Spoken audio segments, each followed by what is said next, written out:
വയനാടിൻ്റെ പേരിൽ പിരിച്ചെടുത്ത പണം പുട്ടടിച്ചവർ കാണേണ്ട ഒരു കാഴ്ചയാണ്. ആ നാട്ടിലെ ദുരന്തം പേറുന്ന മനുഷ്യർക്ക് സർക്കാർ വീട് നിർമ്മാണം ആരംഭിച്ചു കഴിഞ്ഞു. പക്ഷേ ഫണ്ട് പിരിച്ചെടുത്ത പലരും യഥേഷ്ടം മുക്കുകയും കക്കുകയും ചെയ്യുന്നവർക്ക് മുന്നിൽ ഈ ദൃശ്യം നോക്കിയേ. ഇത് ലൈഫ് മിഷൻ പദ്ധതിയല്ല. കളമശ്ശേരിയിൽ മന്ത്രി പി രാജീവിൻ്റെ നേതൃത്വത്തിൽ നടപ്പാക്കുന്ന സ്നേഹവീട് പദ്ധതിയാണ്.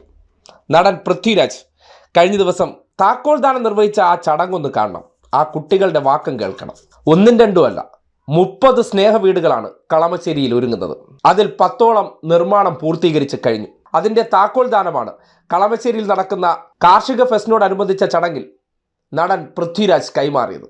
എന്റെ വീട് ഇഷ്ടമാണ്, എന്റെ റൂമും ഇഷ്ടമാണ്. എനിക്കും എന്റെ അനിയത്തിക്കും വീട് തന്നു. കേട്ടല്ലോ, സാധാരണക്കാരെ കണ്ടെത്തി അവരുടെ ദുരിതാവസ്ഥയും ഇല്ലായ്മയും തിരിച്ചറിഞ്ഞ് അവരെ ചേർത്ത് പിടിക്കുന്ന കാഴ്ചയാണ്. ഫണ്ട് സ്വന്തം നിലയ്ക്ക് ആ നാട്ടിലെ നല്ലവരായ മനുഷ്യരിൽ നിന്ന് കണ്ടെത്തി വീട് വച്ച് നൽകി കഴിഞ്ഞിരിക്കുന്നു. ഇപ്പുറത്തെ സൈഡ് നിങ്ങളൊന്ന് പരിശോധിക്കൂ. 1 വർഷവും 1 മാസവും ആകുമ്പോൾ ഒന്നുമായിട്ടില്ല. 20 കോടി രൂപ ലീഗ് പിരിച്ചു. കോൺഗ്രസ് പിരിച്ച പണത്തിന് ഇതുവരെ കണക്കുമില്ല. ആരൊക്കെ കൊണ്ടുപോയെന്നോ ആരൊക്കെ കട്ടുതിന്നോ എന്ന് അറിയില്ല. പക്ഷേ ഇടതുപക്ഷത്തിന്റെ ജനപ്രതിനിധികൾ ഈ നാട്ടിലെ ജനങ്ങളെ അവരാൽ കഴിയുന്ന വിധത്തിലും സഹായിക്കുന്നുണ്ട് എന്നതിന്റെ തെളിവാണ്. വേദിയിൽ വെച്ച് തന്നെ നമ്മുടെ മുഖ്യാതിഥി പൃഥ്വിരാജ് 2 കുടുംബങ്ങൾക്കുള്ള സ്നേഹവീടിന്റെ താക്കോലും ഇവിടെ വെച്ച് തന്നെ സമർപ്പിക്കുകയാണ്. കേട്ടില്ലേ, എത്ര ഹൃദ്യമായിട്ടുള്ള വാക്കുകളാണ്. പറഞ്ഞു പറ്റിക്കലല്ല രാഷ്ട്രീയം, ചേർത്ത് നിർത്തലാണ്. സാധാരണക്കാരൻ്റെ ഇല്ലായ്മ അറിഞ്ഞ് അതിനുവേണ്ടി പ്രവർത്തിക്കുകയാണ്. അത് ആര് ചെയ്യുന്നുണ്ടെന്ന് നിങ്ങൾക്ക് വിലയിരുത്താം.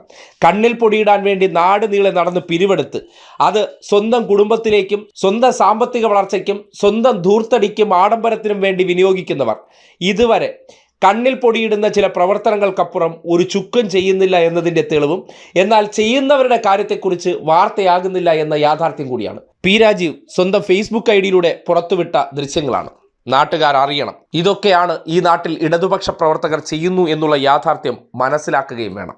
ഇതൊക്കെ കൊണ്ടാണ് LDF തുടരുമെന്ന് ആവർത്തിച്ചു പറയുന്നത്. ഒരു കാർഷിക മേളയിൽ വന്ന് ഒരു പ്രസംഗമോ പ്രഭാഷണമോ നടത്താൻ മാത്രമുള്ള ജ്ഞാനമോ അറിവോ എനിക്കില്ല. ഞാനൊരു സിനിമാ നടനാണ്. പക്ഷേ ഈ രാജ്യത്തിൻ്റെയും ഒരുപക്ഷെ ഈ ലോകത്തിൻ്റെ തന്നെയും സാമൂഹികവും സാമ്പത്തികവുമായ ഘടനയുടെ നാഴികക്കല്ല് കർഷകരും കാർഷികവുമാണ് എന്ന് തിരിച്ചറിയാനുള്ള വിവേചന ബുദ്ധി എനിക്കുണ്ട്. അതുകൊണ്ട് തന്നെ രാഷ്ട്രീയവും സിനിമയും കായികവും ഒക്കെ വാർത്തയും ആഘോഷവുമാകുന്ന ഈ കാലത്ത് കർഷകരെയും കാർഷികത്തെയും കേന്ദ്രീകരിച്ച് ഇത്തരത്തിലുള്ളൊരു മേള സംഘടിപ്പിക്കുന്നത് എന്തുകൊണ്ടും അഭിനന്ദനം അർഹിക്കുന്ന ഒരു സംഭവം തന്നെയാണ്. ഒരു ഓർമ്മപ്പെടുത്തൽ കൂടിയാണ് ഇത്തരത്തിലുള്ള സംഗമങ്ങൾ എന്ന് ഞാൻ കരുതുന്നു. കൾട്ടിവബിൾ ലാൻഡ്, കാർഷിക അനുയോജ്യമായ ഭൂമി ലോകമെമ്പാടും കുറഞ്ഞു വരികയും ജനസാന്ദ്രത, പോപ്പുലേഷൻ ഡെൻസിറ്റി കൂടി വരികയും ചെയ്യുന്ന ഒരു ഭാവിയിലേക്കാണ് നമ്മൾ കാലെടുത്ത് വെക്കുന്നത്.